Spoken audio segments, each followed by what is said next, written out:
Kailan mo naramdaman na nasikat ka na? Anong particular na eksena yung kwento mo sa amin?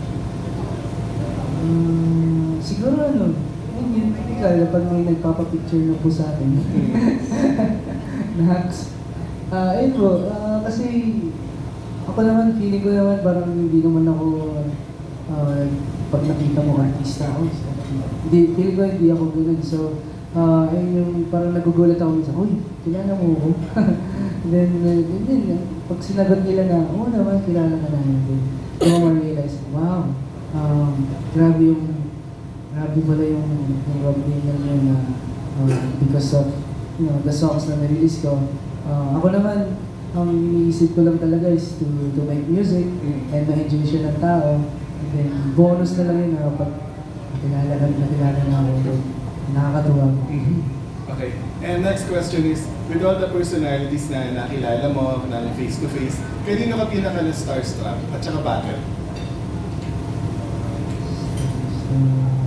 Tignan po. Tandaan ko po.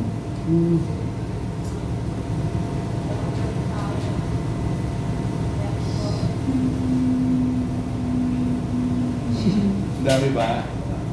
Marami po eh. Siguro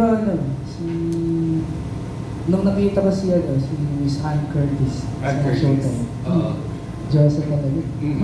So, kwento mo, anong ginawa mo? Nagpa-picture ka ba? Nagpa-sign ka? Ay, nahiya po ako nun. Binanood ko lang po siya. Nung nag-perform po ako sa Showtime, tapos nag-host siya. Hindi lang po ako sa upuan, tapos nakikita ko siya. Then ako parang, grabe. Parang hindi siya totoo. Okay. Thank you very much, Rob. Congratulations. Maraming salamat po. There we go. Up next, we have on the list is from Tempo, Neil Ramos. Hi Rob, magandang hapon. Correct me if I'm wrong, no? Pero as an artist, I'm probably guessing na nanonood ka rin ng mga kapwa mong show, mga concerts. Ano pa naka-memorable na concert na napanood mo so far? Ako, big fan ako ng Forbes Space. And yung recent na concert nila, pinalik na ako sa high school self ko na nagsisimula lang sa music. And isa sila sa naging inspiration ko actually to start music, to make music. And nung napanood ko sila, parang hindi totoo yung nangyari, parang panaginip lahat. So, yun, na-enjoy ko, tumatagal ako, kumakanta ako. So, yun, yung Forbes Space po ng concert. Ngayon, syempre, nagko-concert ka na rin. No? So, ikaw ba pag nanonood na ngayon mga shows, ng mga concerts sa mga contemporaries mo, yung mga kasama mo, nagpipick up ka ba ng mga inspirasyon, ng mga particular features ng show nila na maaari mo rin gawin sa show mo? Opo, actually, isa na yun sa rason ko ba't ako nahilig manood ng concert. Parang, ano ba yung magandang gawin?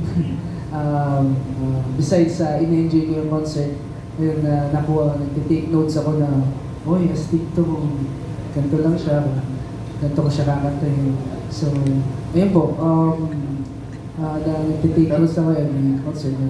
Pero sa ngayon, wala pang specific, wala ka pang naisip na naalala mo na ginawa ng isang particular artist to, gusto kong i-apply ngayon sa concert ko. Wala pa.